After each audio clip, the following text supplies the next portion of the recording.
하나님 말씀은 마태복음 3장 13절에서부터 17절까지의 말씀입니다. 마태복음 3장 13절에서 17절까지의 말씀입니다. 13절에서 17절. 우리 다 찾으셔서 우리 함께 같이 읽습니다. 시작. 이때에 예수께서 갈릴리로부터 요단강에 이르러 요한에게 세례를 받으려 하시니 요한이 말려 이르되 내가 당신에게서 세례를 받아야 할 터인데 당신이 내게로 오시나이까. 예수께서 대답하여 이르시되 이제 허락하라. 우리가 이와 같이 하여 모든 의를 이루는 것이 합당하니라 하시니 이에 요한이 허락하는지라. 예수께서 세례를 받으시고 곧 물에서 올라오실새 하늘이 열리고 하나님의 성령이 비둘기같이 내려 자기 위에 임하심을 보시더니 하늘로부터 소리가 있어 말씀하시되 이는 내 사랑하는 아들이요 내 기뻐하는 자라 하시니라. 아멘. 오늘은 교회 절기로 삼위일체 주일입니다. 무슨 교회 절기에 삼위일체 주일이 있어? 이렇게 생각하시는 분들이 혹시 있으실지 모르겠어요. 좀 생소한 절기라고 느끼시는 분들도 계실지 모르는데, 삼위일체 주일이라는 말은 삼위일체 하나님을 기념하는 주일이라는 의미가 아니에요. 삼위일체 주일은 삼위일체라고 하는 이 교리에 대하여서 확증한 것을 기념하는 주일이에요. 그래서 이 교리에 대하여 기념하는 절기는 아마 삼위일체 주일이 유일할 것입니다. 왜 그러면 교회가, 전 세계 교회가 삼위일체 주일을 제정해서 삼위일체 주일을 지키느냐? 그 이유는 삼위일체라고 하는 이 교리가 너무나 중요하기 때문이고, 또 이 사실을 모든 성도들이 바르게 알아야 바른 신앙생활을 할 수 있기 때문입니다. 그래서 이 주일을 제정하고 이 주일에 이와 같은 부분들을 다시금 환기시키는 절기로서 우리에게 주셨다라는 사실을 우리는 좀 기억할 필요가 있습니다. 제가 미국으로 처음 이제 이민 올 때 라스베가스로 들어왔는데요. 라스베가스로 이민 들어왔을 때 처음에는 저희 가정에서 예배를 시작했어요. 저희 가정에서 예배를 시작을 하면서 예배하는데 어느 날 저희 집 문을 두드리고 계시는 분이 계셨어요. 그래서 제가 문을 열어보니까 놀랍게도 한국 분들이었어요. 그래서 이분들이 어떻게 우리 집을 알아가지고 우리 집에 찾아왔지? 너무 놀라서 문을 열고 얼른 들어오시라고 그렇게 말씀을 드렸어요. 그래서 이분들이 저희 집으로 들어오는 순간 제가 딱 눈치를 챘어요. 옆에 파수떼라고 하는 잡지를 끼고 있는 여호와 증인이라는 사실을 알게 되었어요. 사실 이 여호와 증인은 한국 기독교가 이제 이단으로 지정한 단체인데, 사실 이런 사람들을 집으로 절대로 들여서는 안 돼요. 왜냐하면 이와 같은 사람들은 예수 믿는 사람들을 넘어뜨리도록 훈련되어진 사람들이기 때문이에요. 그런데 또 들어오라고 이야기하고 또 바로 내쫓을 수가 없어서 그러면 우선 앉으시라고, 그리고 물을 갖다 드렸더니 이분들이 이렇게 이야기하시는 거예요. 우리가 잃어버린 양을 찾으러 왔다, 이렇게 말씀하시는 거예요. 그래서 어떻게 잃어버린 양을 찾으시게요? 이렇게 물었더니 이분이 저에게 이렇게 질문하시더라고요. 당신은 예수를 믿습니까? 그렇게 물으시더라고요. 그래서 제가 예수를 믿는다라고 대답하니까 제일 먼저 공식적으로 질문한 질문의 내용이 성경에 삼위일체라는 용어가 없다는 사실을 아십니까? 이렇게 이야기하더라고요. 많은 성도들이 이 성경에 삼위일체라고 하는 이 용어가 없다는 사실을 아십니까? 그러면 당황합니다. 정말 우리는 삼위일체 하나님을 믿는다고 생각하는데 성경에 삼위일체라는 말이 없어? 그렇게 당황하게 될 때 이 사람들의 수법은 무엇이냐면 그 삼위일체라는 말은 이제 성경적 용어가 아니라 사람들이 이방 신앙의 사상을 받아들인 사람들이 자의적으로 만들어낸 그런 교리입니다. 절대로 그런 곳에 따라가서는 안 됩니다. 이렇게 말하고 미혹하는 거예요. 그래서 제가 그 얘기를 딱 질문을 받고서 제일 먼저 한 물음이 무슨 물음이냐면 이렇게 물어봤어요. 그러면 당신들은 유대교 신자입니까? 이렇게 물어봤어요. 왜냐하면 유대교는 이제 창조주 하나님은 믿지만 예수 그리스도를 하나님으로 인정하지 않는 종교가 유대교이기 때문에 그래요. 그랬더니 하는 이야기가 아니요, 우리는 유대교 신자가 아닙니다. 그렇게 대답을 하시더라고요. 그래서 제가 바로 이렇게 말씀을 드렸어요. 당신들은 유대교 아류의 이단입니다. 그리고 나서 제가 그분들과 성경에 관한 이야기를 함께 나누었어요. 제가 제일 먼저 표기한 성경은 창세기 1장이었어요. 창세기서 1장 26절을 펴라고 말씀하셨어요. 그리고 함께 읽었습니다. 우리 한번 창세기서 1장 26절을 함께 읽습니다. 시작. 하나님이 이르시되 우리의 형상을 따라 우리의 모양대로 우리가 사람을 만들고 그들로 바다의 물고기와 하늘의 새와 가축과 온 땅과 땅에 기는 모든 것을 다스리게 하자 하시고. 자, 이 본문에 여기 하나님께서 당신을 소개할 때 우리라는 말을 3번이나 반복해서 말씀하고 있습니다. 우리의 형상, 우리의 모양, 우리가. 그래서 제가 이분들에게 이 구절을 함께 읽고서는 이렇게 물어봤어요. 여기 하나님께서 당신 스스로를 복수로 지칭하고 계시는데 여기서 왜 하나님께서는 당신을 복수로 지칭하고 계시는지 아십니까? 물어봤어요. 그랬더니 올바른 대답을 아무도 못 하시더라고요. 그래서 다시 창세기서 3장 22절의 말씀을 펴서 읽도록 하였습니다. 우리 창세기서 3장 22절도 함께 읽습니다. 시작. 여호와 하나님이 이르시되 보라, 이 사람이 선악을 아는 일에 우리 중 하나같이 되었으니 그가 그의 손을 들어 생명나무 열매도 따먹고 영생할까 하노라 하시고. 여기 하나님께서 우리 중에 하나라고 스스로를 그렇게 지칭하고 있는데 왜 당신들은 하나님께서 이렇게 자신을 복수로 지칭하여서 말씀하고 있다고 생각하십니까? 이렇게 질문 드리니까 아무도 대답을 못 하시는 거예요. 그래서 제가 그분들에게 이렇게 말씀드렸어요. 모세가 하나님의 성령에 감동되어 기록한 이 일에 대해서 당신들이 삼위일체 신앙을 갖지 않는다면 적어도 모세오경은 버려야 합니다. 그리고 여러 가지 이야기를 한 다음에 다시 이사야서 6장 8절의 말씀을 함께 나누었습니다. 이사야서 6장 8절도 우리 한번 같이 읽습니다. 시작. 내가 또 주의 목소리를 들으니 주께서 이르시되 내가 누구를 보내며 누가 우리를 위하여 갈고 하시니. 왜 여기서 하나님께서 왜 일꾼을 찾으실 때 당신을 우리라고 자신을 계시하고 있는지 아십니까?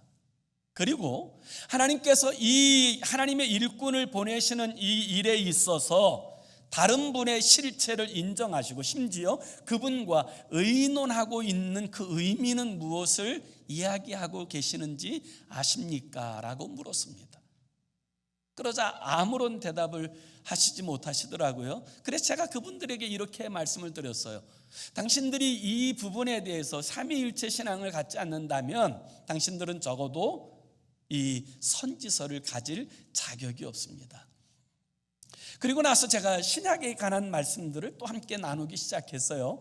계시는 점진적이기 때문에 이제 구약보다 신약에서 하나님께서 삼위일체로 어떻게 일하시는지를 더 선명하게 보여주고 계십니다. 그래서 요한복음 1장 1절의 말씀을 펴라고 말씀드렸어요. 그리고 요한복음 1장 1절은 이렇게 이야기합니다. 우리 이 부분도 같이 읽습니다. 시작. 태초에 말씀이 계시니라. 이 말씀이 하나님과 함께 계셨으니 이 말씀은 곧 하나님이시라. 자, 여기에 보면 말씀이 계시고 하나님이 계시지 않습니까? 분명 다른 존재로 계시는데 말씀 또한 하나님이시라고 말씀하고 있어요. 그리고 나서 요한복음 1장 14절을 또 함께 읽었습니다. 1장 14절에 보면 말씀이 육신이 되어 우리 가운데 거하심에 우리가 그의 영광을 보니 아버지의 독생자의 영광이요 은혜와 진리가 충만하더라. 그래서 제가 이 말씀을 펴놓고 이렇게 물어봤어요. 여기 말씀에 육신이 되어 오신 분이 누구냐고 물었습니다. 그러자 그분들이 처음으로 그분이 예수님이라고 대답하시더라고요. 그래서 제가 이분에게 다시금 질문했습니다. 그러면 1절에는 그 예수님을 뭐라고 이야기하느냐라고 물었습니다. 그러자 그분들이 자신들의 입으로 하나님이라고 말하고 있다라고 대답하시더라고요. 마태복음 28장 19절 20절에 보면 하나님께서는 우리가 세례를 베풀 때 아버지와 아들과 성령의 이름으로 세례를 베풀라고 말씀하고 있습니다. 여기서 하나님께서는 아버지와 아들 성령을 동등한 격으로 말씀하고 계시는 것을 알 수가 있어요. 그래서 당신들이 적어도 삼위일체 신앙을 갖지 못한다면 주는 그리스도시요 살아계신 하나님의 아들이시라고 하는 이 고백으로 충만한 사복음서 마태, 마가, 누가, 요한복음을 가질 자격이 없습니다라고 제가 말씀드렸어요. 그리고 나서 고린도 후서 13장 13절의 이야기를 함께 나누었습니다. 고린도후서 13장 13절에 보면 여러분 사도 바울이 이렇게 고백하는 이야기가 등장해요. 우리 13장 13절도 함께 읽습니다. 시작. 주 예수 그리스도의 은혜와 하나님의 사랑과 성령의 교통하심이 너희와 무리와 함께 있을지어다. 사도 바울은 이 축복을 기도할 때, 축복 기도를 할 때 성자 하나님, 성부 하나님, 성령 하나님의 이름으로 축복하여 기도합니다. 그런데 놀랍게도 성부 하나님보다 성자 하나님을 앞세웁니다. 그래서 성자 예수 그리스도와 성부 하나님과 성령 하나님을 이야기하고 있어요. 그래서 제가 그분들에게 이렇게 말씀드렸어요. 당신들이 정말 이 삼위일체를 믿지 못한다면 바울 사도가 쓴 13권의 서신을 가질 자격이 없다고 이야기했습니다. 그 외에도 많은 이야기들을 함께 나누는 동안에 이분들이 저에게 제발 가게 해달라고 애원하시더라고요. 제발 가게 해달라고 애원하셔서 결국 보내드렸는데 다시는 오지 않으셨어요. 제가 왜 이 이야기로부터 시작을 하냐면, 사랑하는 성도 여러분, 우리가 하나님을 믿는다고 이야기할 때 우리가 믿는 하나님은 삼위일체 하나님이에요. 이것이 우리가 믿는 하나님의 존재 양식인 것을 우리는 기억할 필요가 있습니다.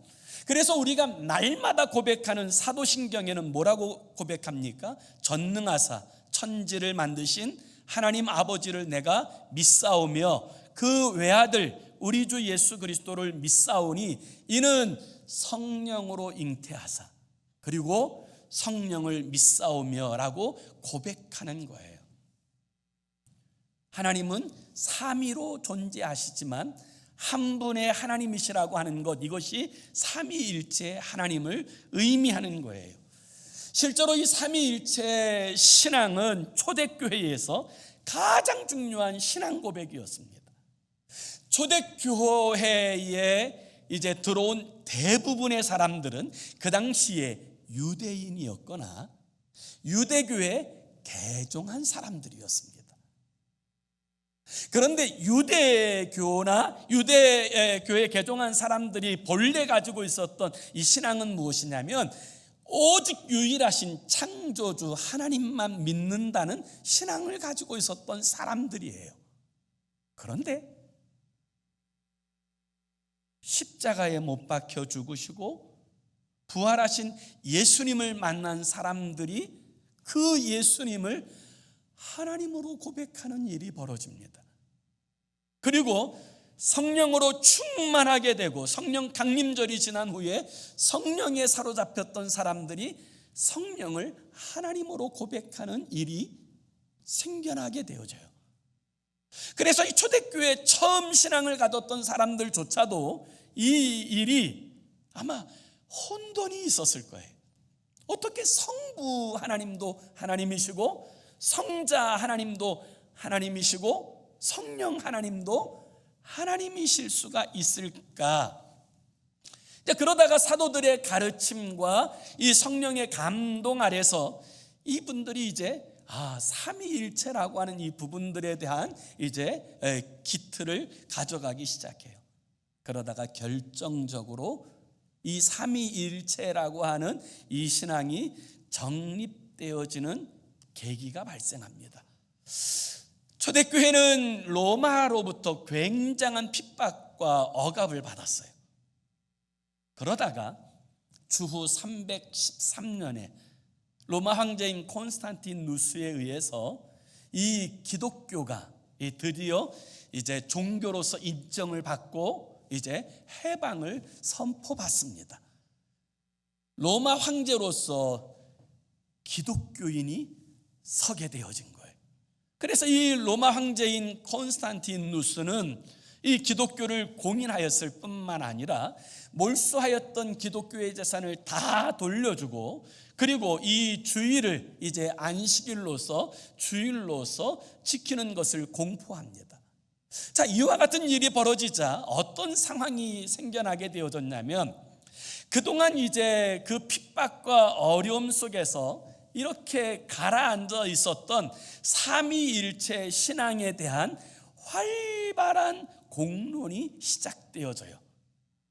우리가 믿는 이 신앙이 정말 삼위일체 신앙이 맞느냐, 그것이 올바르냐, 이 일에 대해서 대단히 활발한 공론이 이루어지고 심지어 이 여러 이단들이 일어나면서 이것이 혼돈되어지는 사건들이 발생하게 되어지자 이 콘스탄트 황제는 교회가 좀 평안하고 그렇게 안정 가운데 세워져 나가기를 원했는데 이 교회가 막 경랑에 빠져드니까 결국 325년 5월 20일에 이 황제가 전 세계에 있는 교회의 감독들에게 편지를 보내어서 이제 한 곳에 다 모이도록 그렇게 조치를 취하게 됩니다.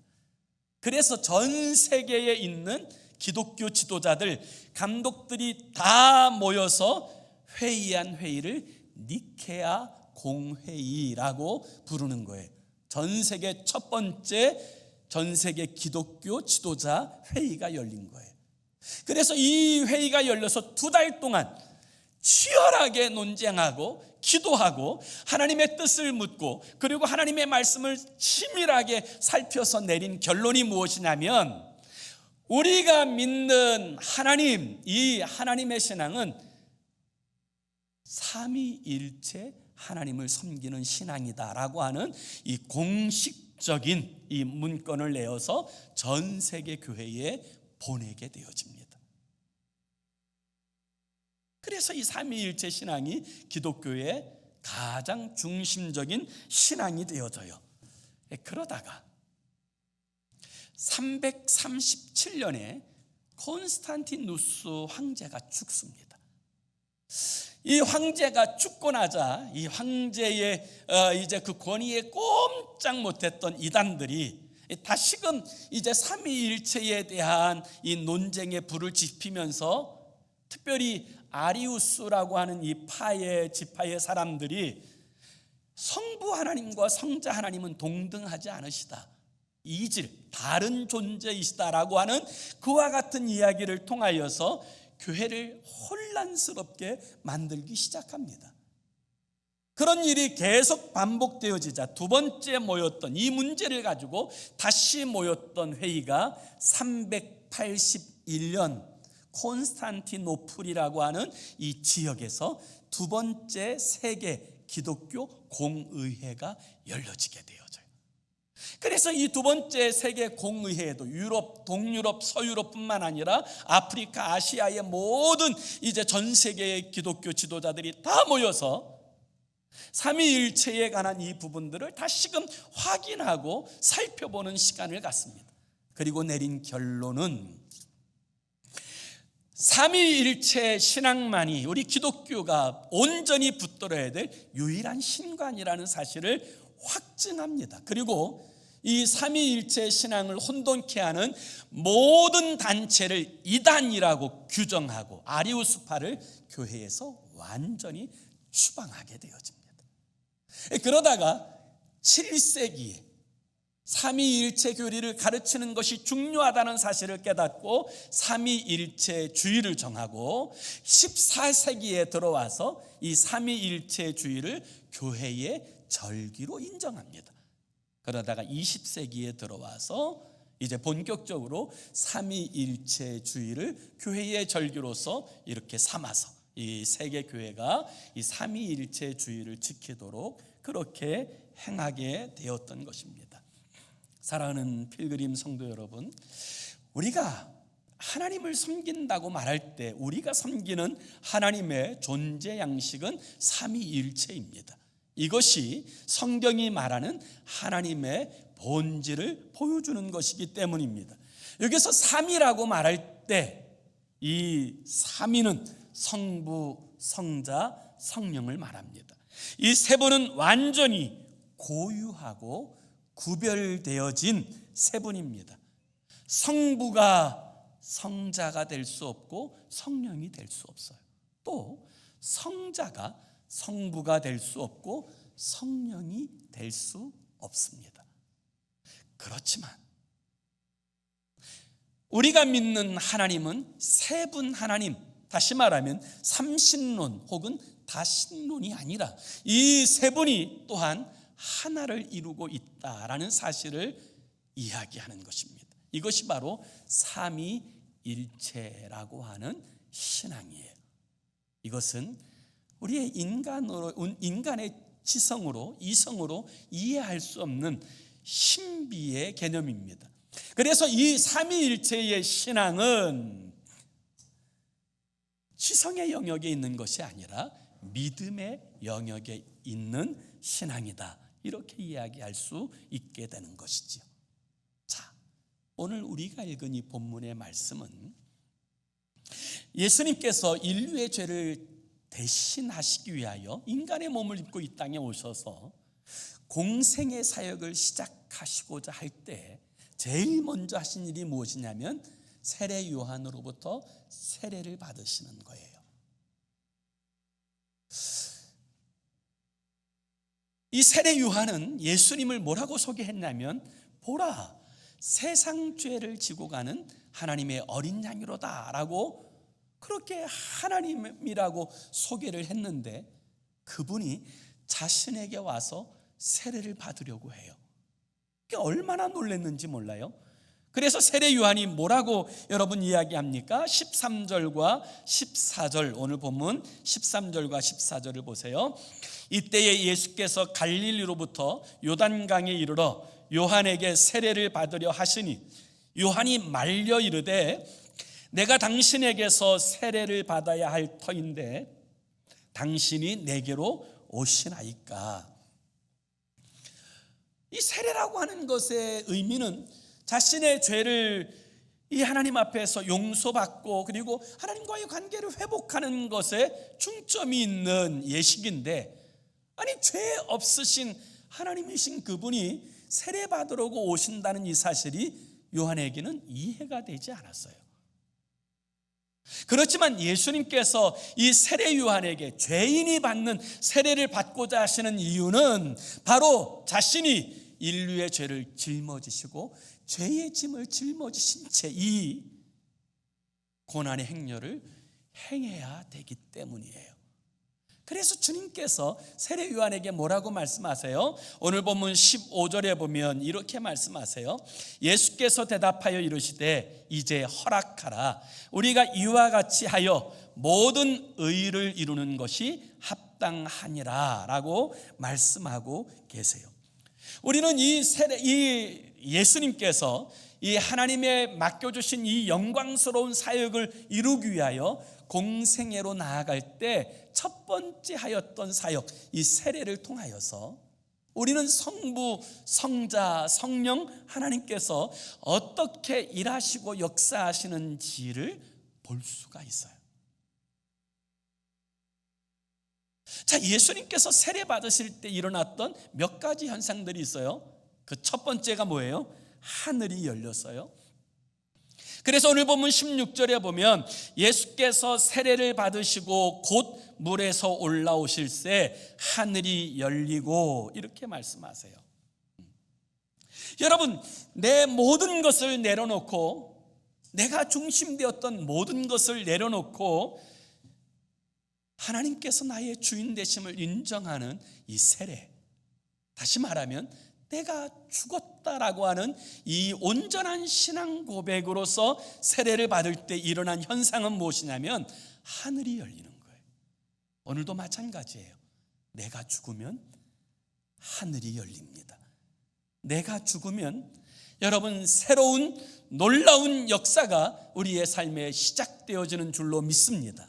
내 교만, 내 혈기, 내 자아가 완전히 깨어지면 놀랍게도 하나님의 일하심과 역사하심을 보는 인생이 되어지는 줄로 믿습니다. 내가 죽으면 가정이 살아요. 내가 죽으면 교회가 삽니다. 내가 죽을 때 나를 통하여 하나님의 일이 이 땅 가운데 나타나지게 되어지는 줄로 믿습니다. 하늘이 열리면 땅이 열리는 거예요. 두 번째는 예수님께서 세례를 받으시고 물에서 올라오실 때 나타난 두 번째 현상은 뭐예요? 성령이 비둘기같이 임재하셨다는 거예요. 그래서 16절에 보면 하나님의 성령이 비둘기같이 내려 자기 위에 임하심을 보시더니 이렇게 말씀하세요. 여러분, 하나님의 일은 내 힘으로 하는 것이 아니에요. 내 힘으로 하면 언제나 시험에 듭니다. 잘해도 시험에 들고 못해도 시험에 드는 거예요. 그래서 하나님의 일은 어떻게 해야 돼요? 성령을 힘입어서 하는 거예요.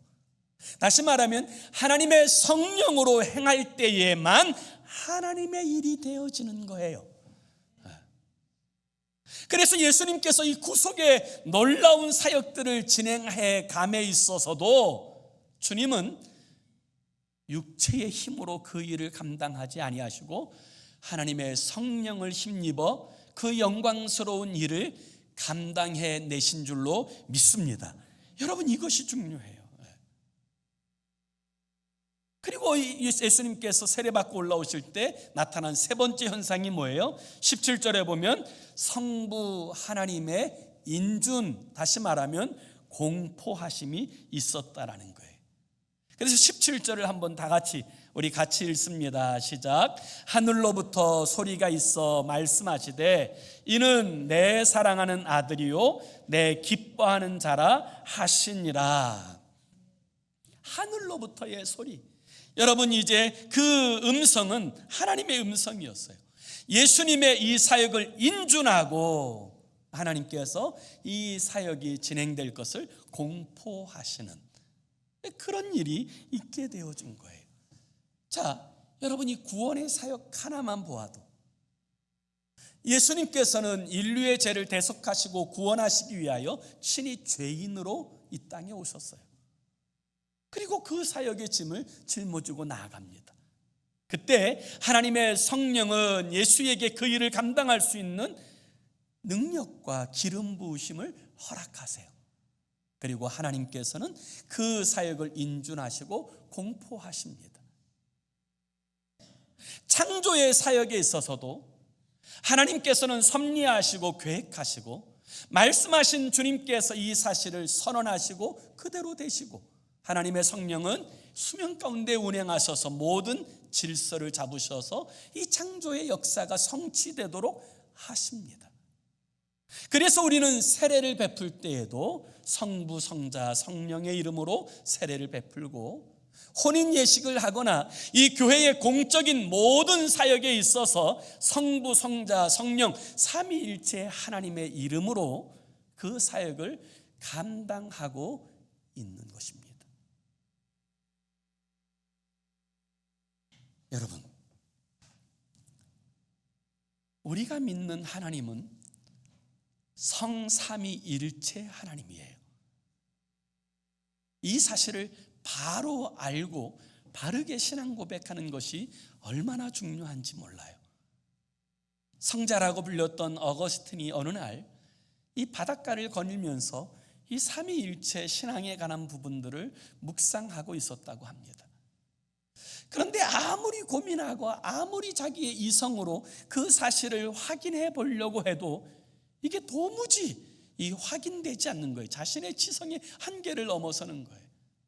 그래서 고민하고 걷던 중에 한 아이가 그 바닷가에서 이제 그 물놀이를 하는 아이를 보게 되었는데, 그 자기 앞에 조금 깊은 웅덩이를 하나 파놓고는 커다란 조개를 들고 그 조개에 바닷물을 담아서 연신 이 자기가 파놓은 웅덩이에다가 물을 넣는 거예요.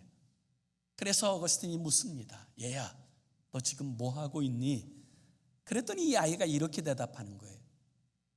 저는 지금 여기에 있는 바닷물을 다 담아서 이곳에 다 넣으려고 합니다. 그 어린아이의 이야기를 듣는 순간 이 어거스틴이 깨달은 바가 있어요. 야, 내가 하나님의 말씀하시는 이 신비를 내 지성으로, 내 이성으로 이해하려고 했었구나. 이게 얼마나 어리석은가. 이 사실을 깨닫고는 어거스틴이 아주 중요한 진리를 고백합니다. 내 이성으로 완전히 이해되어지는 하나님이라면 그것은 하나님이 아니시다. 그때부터 그는 믿음으로서의 자신의 삶을 세워내기 시작했다라고 고백합니다. 이것이 중요해요. 삼위일체 하나님, 그것이 우리가 믿는 하나님이에요.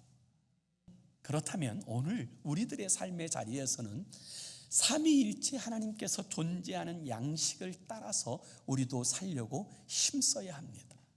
이제 이 시각으로 성경을 보십시오. 삼위일체 하나님은 서로 사랑하십니다. 마찬가지로 우리도 서로를 사랑하며 살아야 합니다. 삼위일체 하나님은 하나로서 일하십니다. 마찬가지로 우리도 하나가 되어서 영광스러운 하나님의 일을 감당해야 되는 줄로 믿습니다. 삼위일체 하나님은 서로에 대하여 영광을 올려드립니다. 마찬가지로 우리도 서로를 존중하고 섬기면서 살도록 부름받았습니다. 우리의 삶을 통하여서, 그리고 우리의 신앙 고백을 통하여서 우리가 믿는 하나님이 삼위일체의 하나님이신 것을 고백하고 그 고백에 합당한 삶을 살아내는 저와 여러분의 삶이 되기를 예수의 이름으로 축원합니다. 기도합시다. 우리 함께 같이 기도하기 원하는데요, 한 가지 기도 제목을 가지고 같이 기도했으면 좋겠어요. 주님, 삼위일체 하나님을 바로 알게 하시고 바른 신앙과 거기에 합당한 복된 삶을 살게 하여 주옵소서. 이렇게 기도했으면 좋겠어요. 많은 사람들이 교회를 다니면서도 이 삼위일체의 신앙으로 확고하게 정립되지 못한 사람들이 있어요. 그 삶은 언제나 위험에 노출되어져 있습니다. 우리가 삼위일체 하나님을 바로 아는 것이 중요하고, 그리고 바른 신앙 고백하는 것이 중요합니다. 그리고 거기에 합당한 삶을 살아내는 것, 이것이 참으로 중요한데, 오늘 우리들의 삶의 자리에서 이 바른 신앙을 온전히 세워 신앙 고백하며 살아가도록 인도해 달라고 우리 함께 합심으로 기도하겠습니다. 살아계신 하나님 아버지, 우리로 하여금 아버지, 우리가 믿는 하나님 이 삼위일체의 신앙을 견고하게 세우게 하여 주시고, 그리고 아버지 그 믿음 가운데서 바르게 신앙 고백하게 하여 주옵소서. 아버지 하나님, 우리의 이성의 영역을 뛰어넘어 아버지 믿음의 영역 가운데 두신 하나님의 거룩한 존재의 양식을 통하여서 우리 또한 아버지 하나님께서 서로 사랑하시듯 또 서로 존중하고 하나 되었듯 우리도 우리의 삶의 자리에서 그와 같은 모습을 통하여 우리 하나님을 기쁘시게 하고 영화롭게 하는 주의 사람들로 행하여 살아가도록 인도하여 주옵소서. 그리하여서 우리가 머무는 모든 땅에서 하나님을 영화롭게 하며 하나님의 나라를 세우고 확장해가는 축복의 통로로서 우리의 삶이 끝까지 쓰임바 되도록 우리를 다스려 주시고 인도하여 주옵소서. 통치하여 주시옵소서. 사랑하는 주님, 오늘 삼위일체 주일을 맞이하여 삼위일체 하나님을 바르게 아는 지혜를 주시고 바른 신앙 고백을 갖게 하시고 거기에 합당한 삶을 살아내는 우리가 되게 하여 주옵소서. 예수 그리스도의 이름으로 기도 올리옵나이다. 아멘.